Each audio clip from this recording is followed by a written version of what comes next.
What's up, everyone? It's the end of day one at Siggraph 2018. Brandon Parvini, just finished up your presentation. Yeah. So yeah, your last one present today. Really good, going over some really awesome stuff, dude. The style that you guys are working with and the way you're working around it is absolutely killer. It's really appreciated. It's fun. It's all an experiment. Yeah. And we're learning as we go. And we're actually really excited. We've been working on this thing basically isolated for the better part of a year, and it's just now starting to get out there. So this is like one of our first pieces of feedback we've actually even gotten. We didn't know when we did this if people are gonna hate this. So it's nice to see some positive feedback, and people are actually like kind of caring about the thought process that we're going through and how we're doing this. Yeah. And so for those who didn't see the presentation, you're working with the company that did like Waking Life and Scanner Darkly, correct? So we're working with Art Belly, which is this gentleman, Michael Garza, who kind of leads the team. And he has kind of a small Austin and LA contingent that are doing the rotomation for the lead characters. And then our job is to kind of fill in all backgrounds and basically anything else that's not a person standing on a set, we have to make. But it's their job to kind of hit like the core characters that are shot on set. Yeah. And it's cool. Like you're talking about in your talk that you've really got to match this style. They're doing the roto work and it's very colorful. It's bright colors. Harsh shadows and stuff like that. And if you've seen, for those out there who've seen Waking Life or Scanner Darkly, they were shooting everything. They didn't add. I mean, they added weird stuff in there at times, but they were actually rotoing the backgrounds as well. Right. This, you're actually recreating those backgrounds. That's the thing, and that's actually a big point. It's why Brandon and BMO were brought on to to help out with this thing, is because that was not a sustainable workflow. I mean, it's fine for an art project or for an art house film, but this is a TV show and it has a budget and there's an air date, and so we're here to kind of help be a rocket booster. And also help, kind of elevate what everyone's up to. Our job is to make the roto look cool and to make the show interesting and to give someone something that would be a little maybe too taxing for roto artists to be able to have to sit there and do when we have 6 minutes of content each episode to try to be hitting. Yeah. And I saw, is the only stuff that's rotoed are just the actors, or are they doing other things? Because I saw a lot of like MoGraphy kind of stuff in there. So yeah. It's all us. I mean, every now and then we'll feed them an asset or an element. Like we had a bug girl that we had to go and kind of track on kind of a cockroach face on using Cinema's object tracker, and track that on, then hand that over to the team so that they could draw the bug face thing going on. But by and large, their focus is the character, and just make that look good, because we have a whole language of how they draw those characters. Sometimes it's a hard light. We have a whole bunch of different vernacular that we use of how they need to be drawing this stuff. So they have their hands full on just doing that alone, let alone everything else that's going to go into it.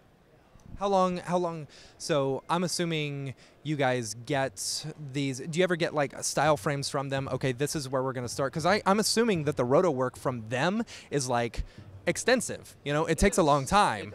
It takes a hot minute. We're starting to tighten up that workflow where we're being able to call out kind of look styles, and every single time that we make a new look, we have a new poster frame, and now we have a new piece of visual vernacular that we can, as two groups, communicate with, where we can call this card and say, yo, this look for this next scene coming up. That's right. And then we're starting to do more test shots and things like that, so that way my team and I can kind of go through and make sure that like what we're building is going to vibe with that. Because again, you're trying to it's weird. It's like juggling with two people who don't see each other. Mm-hmm. And you got to hope that it lands. Yeah, and it does. It does really well. So here's something that's interesting. In your talk, you talked about using most people out there right now are like photorealism. You got Octane, you got Redshift, but you were saying at dinner the other night, you're like, yeah, we're in vanilla Cinema 4D. And watching this, it's like it's very cool. It's those very luminant materials and stuff like that, harsh shadows and great stuff like that. It's design driven. And it's because ultimately there's a design aspect to what the roto team is giving you. And so what I was kind of focusing on with the talk, where it's like, we don't have the nicety of having GI to just help smooth over the scene. Because here's the thing, for a lot of us who started, even in the, I started cinema, it was like 2012, 2013 or something like that.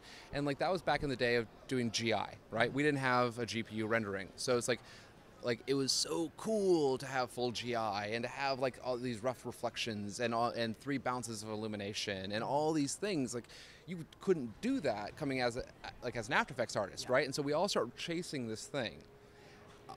But ultimately, there's times where I kind of look back and I thought I may have been a better designer when I didn't have the option of just making it super dope with my materials. Right. Like now all of a sudden, like I'm coming back to a place where it's like, it's cool, but what else? Yeah. Like, where's, you know, I'm finding myself going back to like my painting roots and my drawing roots of like, you know, I look at James Jean and I look at, you know, we talk about Mike Mignola and these different people, like they're creating really cool stuff that feels different. You know, we look at, you know, we're not chasing a lot of the studios the same way we used to. Now we look at like places like Golden Wolf, who are insane what they're doing, like, and it's such a fresh flavor. And you're even seeing that now starting to pop over to other shops where, you know, shops that have been known for a certain style are starting to pivot a little bit over to something else. Yeah. And that we're excited by. Yeah. Like that design-driven approach is much more exciting for us. Yeah, and I think you know, our industry as a whole is definitely like you find.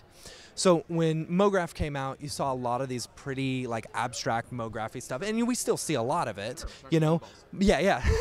But you know, I have found that the pieces that I really fall in love with are the ones where you get who are following design principles and just getting their color right, and like that is something that makes you feel something. Yes, exactly. Yeah, that.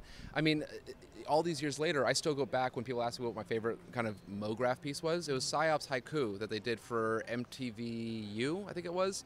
It was a black and white piece back in the day, and if you want to talk about, you know, the texturing or whatever they'd done, like it was so elegant.